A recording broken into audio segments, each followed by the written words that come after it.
नमस्कार, मैं रवीश कुमार। भारत सरकार के नोटिसों से ट्विटर लगता है चिढ़ गया है। ऐसा लगता है कि सरकार द्वारा लोगों के अकाउंट बंद कराने से ट्विटर तंग आ चुका है। इसलिए आज उसने यह बात सार्वजनिक कर दी ताकि लोग यह बात समझ जाएं कि ट्विटर खुद से ऐसा नहीं कर रहा है।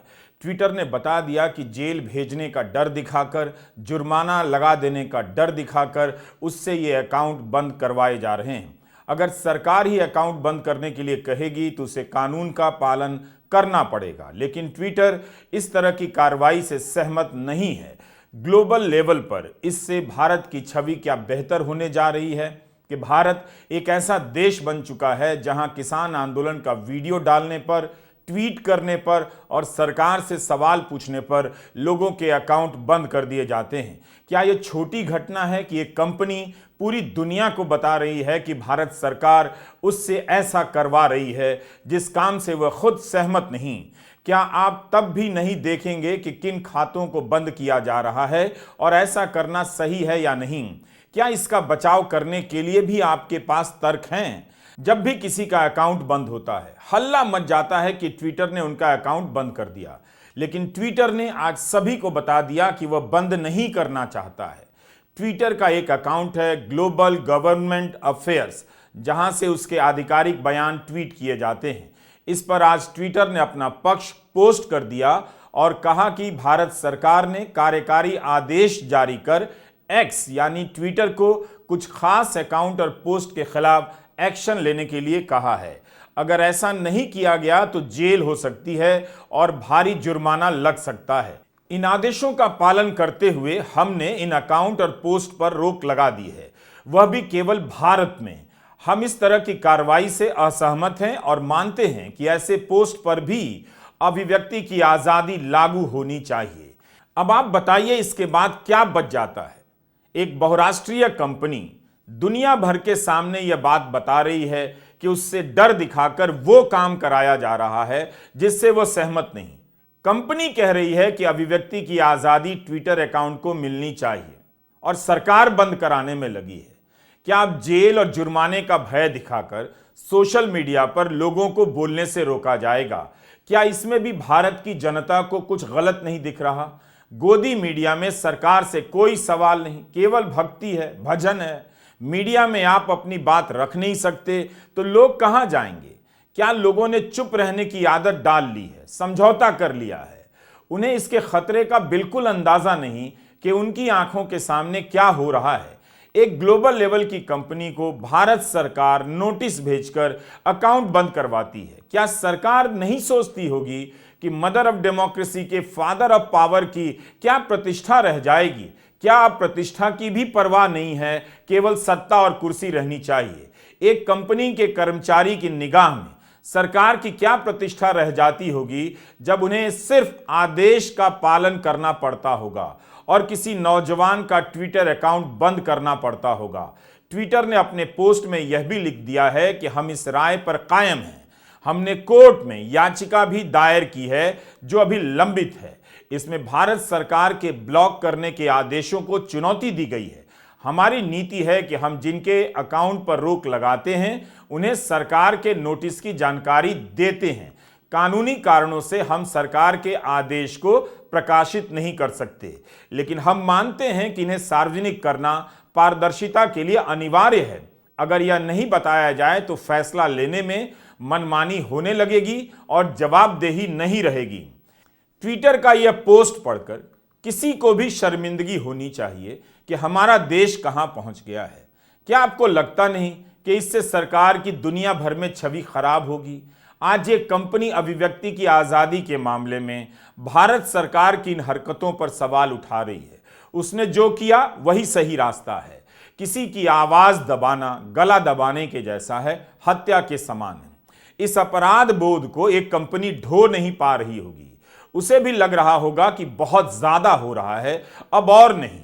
तो क्या भारत सरकार में बैठे अफसरों, मंत्रियों और प्रधानमंत्री को नहीं लगता कि बहुत ज्यादा हो चुका है, रुकना चाहिए?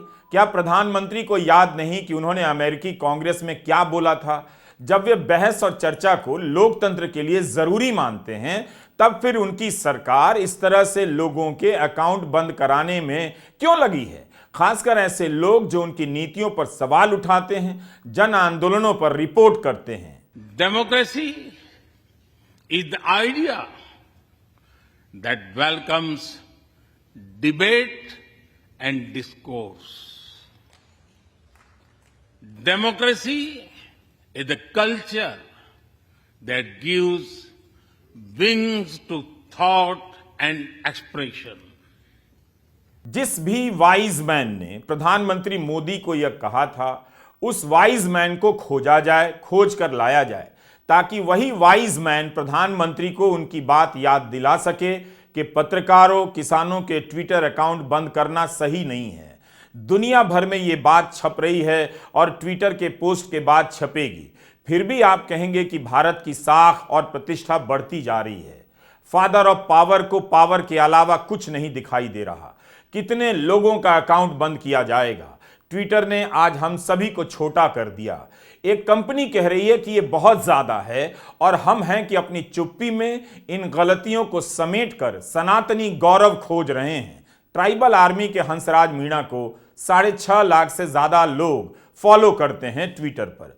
वे लगातार जनजातीय समाज के मुद्दों को उठाते रहे हैं, राजनीति और लोकतंत्र के जरूरी मुद्दों पर बोलते रहे हैं, लेकिन उनके खाते को बंद कर दिया गया।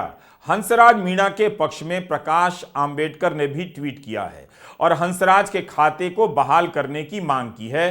ट्विटर पर ट्रेंड भी कराया गया, मगर कुछ सफलता नहीं मिली। इसी तरह पिछले 10 दिनों में एक के बाद एक ट्विटर अकाउंट बंद किए गए हैं, विथहेल्ड किया गया है, रोका गया है। ट्विटर किसी का अकाउंट रोकने से पहले उसे नोटिस भेजकर बता देता है कि भारत सरकार ने आपके खाते के खिलाफ नोटिस भेजा है, इसलिए अब यह ट्वीट भारत में नहीं दिखेगा। मगर आज ट्विटर ने यही बात पूरी दुनिया को बता दी कि लोग खुद भी देख लें कि भारत सरकार क्या कर रही है। ट्विटर खुद से खातों को बंद नहीं कर रहा, सरकार करवा रही है। अगर भारत सरकार के आदेशों का पालन नहीं किया गया तो वह जेल भेज देगी और जुर्माना लगा देगी। इसी तरह किसान आंदोलन के नेता सरकार से बातचीत कर रहे हैं और उन्हें खबर मिलती है कि उनके खाते बंद करा दिए गए हैं। सरवन सिंह पंढेर, सुरजीत फूल, तेजवीर सिंह अंबाला, रमनदीप सिंह मान, हरपाल संघा, अशोक दनौदा के अकाउंट बंद कर दिए गए। जिनसे सरकार बात कर रही है उनके भी खाते बंद करवा देती है। यही नहीं, 21 फरवरी को जब किसान मजदूर मोर्चा के नेता दिल्ली कूच की बात कर रहे थे, उस वक्त कृषि मंत्री अर्जुन मुंडा ट्वीट करते हैं कि सरकार बातचीत करना चाहती है, लेकिन जिन नेताओं के लिए यह ट्वीट किया गया था उनके तो अकाउंट ही बंद कर दिए गए थे। वे चीख रहे थे कि उनके असली अकाउंट बंद करा दिए गए हैं। नकली अकाउंट खोलकर उन पर अनाप शनाप लिखा जा रहा है ताकि उन्हें बदनाम किया जा सके। देखिए, हमारे फेसबुक अकाउंट, ट्विटर हैंडल बंद किए गए हैं। हमारे नाम पर जितने भी लीडर्स हैं, फेक अकाउंट, फेक फेसबुक आईडियां खोलकर पोस्टें डाली जा रही हैं। हम कृपया आपके माध्यम से अनुरोध करेंगे पूरे देश को कि उन पे यकीन मत करें। हमारे ट्विटर हैंडल और हमारे फेसबुक पे बंद पड़े हैं और डुप्लीकेट चीजें जाके भड़काई सामग्री सरकार के द्वारा डाली जा रही है और यहाँ शरारती तत्व सरकार के द्वारा भेजे जा चुके हैं। हम इस सभी को इस मोर्चे की रक्षा करने पड़ेगी और इसको पीसफुली ढंग से चलाना पड़ेगा। आप जानते हैं कि गोदी मीडिया किसानों को किस तरह से पेश कर रहा है। किसानों को अगर अपनी बात रखनी हो तो वे कहां जाएंगे? बाजार में जो उगाते हैं उसकी कीमत नहीं है और सरकार से जब बोलने जाते हैं उस आवाज के लिए कोई मंच नहीं है। मीडिया रिपोर्ट है कि किसान आंदोलन के दौरान 177 अकाउंट बंद किए गए हैं। इनमें वो पत्रकार भी हैं जो अपने YouTube चैनल के लिए रिपोर्ट कर रहे थे, किसानों की बात गांवों तक पहुंचा रहे थे। इन पत्रकारों के ट्विटर अकाउंट भी बंद किए गए। लोग लिखे नहीं उससे पहले ही उनके खाते बंद कर दिए जा रहे हैं। ट्विटर ने भी एक रास्ता निकाल लिया है। वह केवल भारत में दिखना बंद कर रहा है, बाकी इनके पुराने ट्वीट दूसरे देशों में देखे जा सकते हैं। मनदीप पुनिया लगातार किसान आंदोलन की रिपोर्टिंग कर रहे हैं। इस बार आंदोलन के दिल्ली पहुंचने से पहले ही उनका अकाउंट बंद करवा दिया गया, इसलिए मनदीप किसी और के अकाउंट पर अपनी रिपोर्ट डालते हैं।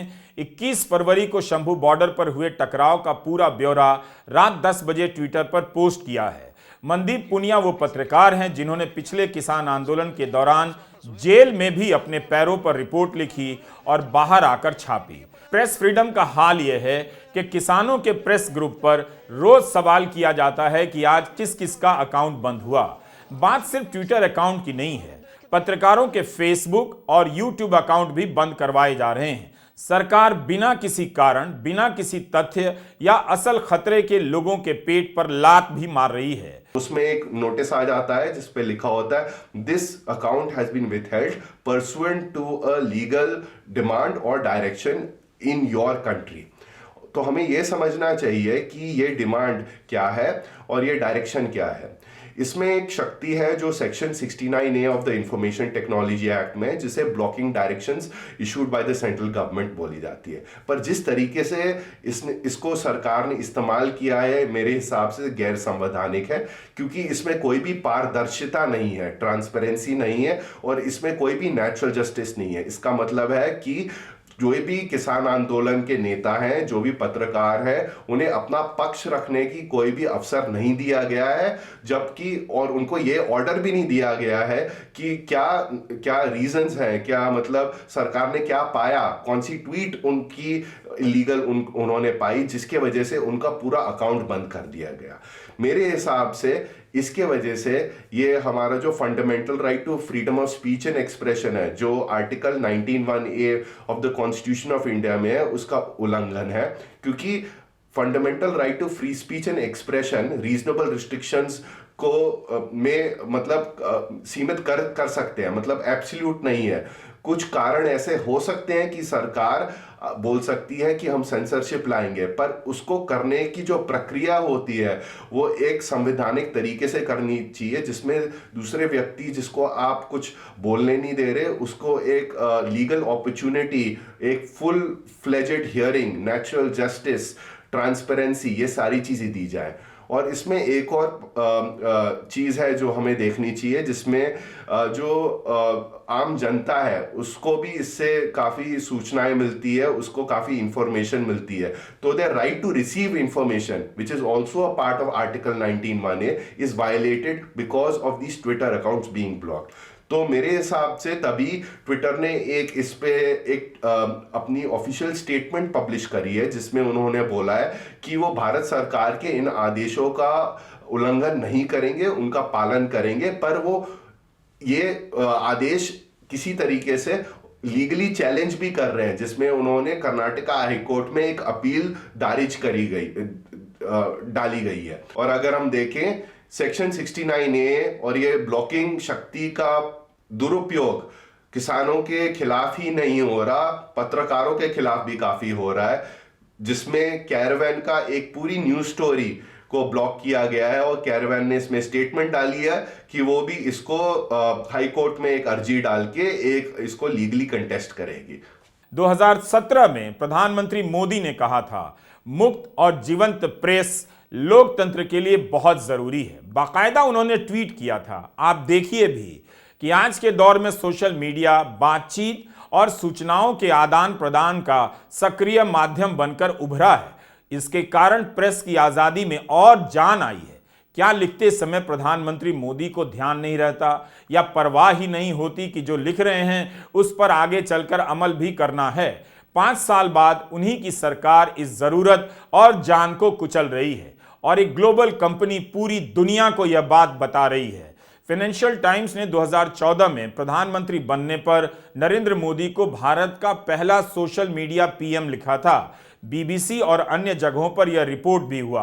अप्रैल 2023 में उसी ट्विटर के मालिक इलॉन मस्क बीबीसी को इंटरव्यू देते हैं।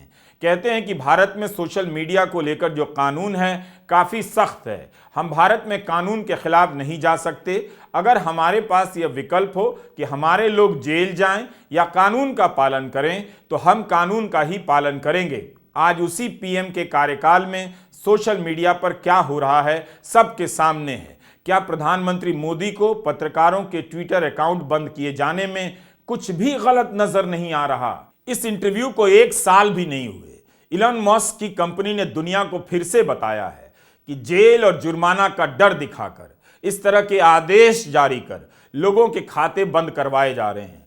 हम इस तरह की कार्रवाई से बिल्कुल सहमत नहीं हैं। फिर भी ऐसा करना पड़ रहा है। यह केवल अभिव्यक्ति पर हमला नहीं है, बल्कि जीने के अधिकार पर भी हमला है। कोई पत्रकार YouTube के जरिए अपनी आजीविका भी चलाता है। भूखे रहकर पत्रकारिता नहीं हो सकती। जब आप उसका YouTube चैनल बंद करा देते हैं, ट्विटर अकाउंट बंद करा देते हैं, तो उसकी आजीविका पर भी हमला करते हैं।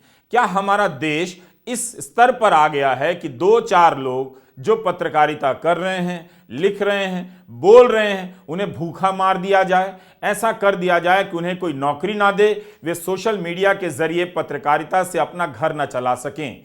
क्या लोग इसे भी सही मानते हैं? इसमें भी किसी को खुशी मिलती होगी? इंटरनेट पर पारदर्शिता और बराबरी की वकालत करने वाले वकील अपार गुप्ता ने लिखा है कि यह प्री सेंसरशिप है, यानी कुछ होने से पहले ही सेंसर कर दो। पिछली बार जब मीडिया किसानों की बात ठीक से नहीं रख रहा था, तब किसानों ने ट्विटर पर अपना अकाउंट खोला, अपनी बात रखी, अपने बयानों को सही तरीके से रखा, अपने बयानों की प्रेस रिलीज ट्विटर के अकाउंट से जारी की, पुलिस की ज्यादतियों को भी जनता के सामने रखा, हर झूठ का मुकाबला किया। मगर इस बार जैसे ही ट्विटर के जरिए किसानों का पक्ष जनता के बीच पहुंचने लगा, उनके खाते बंद किए जाने लगे। सोचिए, इतनी बड़ी संख्या में किसान जमा हैं, उनके नेता अपनी बात ट्विटर पर नहीं कह सकते। मंत्री महोदय पीयूष गोयल जी ऊपर कहे मैं बात करूंगा, पर कुछ लगा नहीं, उसके बाद कुछ हुआ। देखिए, वहां मीटिंग में बैठे बैठे हमारे ट्विटर हैंडल बंद होगी। हम वार्ता कर रहे हैं, फिर भी हमारे ट्विटर हैंडल, फिर भी हमने कहा हम दरवाजा बातचीत का खुला रखेंगे। हम आज भी कहते हैं सरकार कोई भी अनाउंसमेंट कर सकती है, जो लगता उन्हें भी हम कुछ देना चाहते हैं तो वो दे दें, लेकिन सरकार जो कुछ कह रही है वो सिर्फ हमारे आंदोलन का टाइम पास करना चाहती है, जो हमने देखा। ट्विटर के लिए भारत अमेरिका और जापान के बाद सबसे बड़ा बाजार है। किसान आंदोलन के पहले चरण में भी अनेक अकाउंट बंद किए गए थे। कैरवा पत्रिका का भी अकाउंट बंद हुआ था। उस समय सरकार ने कई अकाउंट को खालिस्तान समर्थक और पाकिस्तान से चलने वाला बताया था। ट्विटर ने तब भी सरकार की सारी बात मानी थी। कुछ समय के बाद ट्विटर के पूर्व CEO जैक डॉर्सी ने राज खोल दिया कि किसान आंदोलन के समय भारत सरकार ने कई सारे अकाउंट को बंद करने के लिए कहा, धमकी दी थी कि भारत में ट्विटर बंद करा देंगे। जब इलॉन मस्क से इस बारे में पूछा गया तो उन्होंने कहा कि हम पूरी धरती पर अमेरिका लागू नहीं कर सकते, ट्विटर के पास कोई विकल्प नहीं, उसे स्थानीय सरकार की बात माननी पड़ेगी, अगर हम पालन नहीं करेंगे तो वे बंद कर देंगे।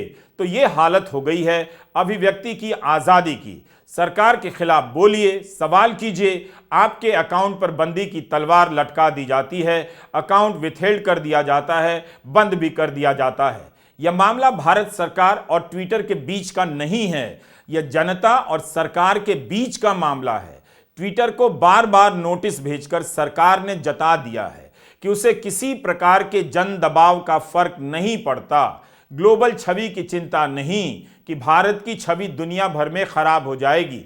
आप किसी को बोलने लिखने से रोकेंगे तो जाहिर है आपकी छवि अच्छी नहीं होगी, मगर यह सब आपकी ही आंखों के सामने किया जा रहा है। सरकार हर दिन एक एक कदम से भी ज्यादा तेज रफ्तार से आगे बढ़ती जा रही है। अब तो अभिव्यक्ति के साथ साथ आजीविका पर भी हमला हो रहा है। नमस्कार, मैं रवीश कुमार।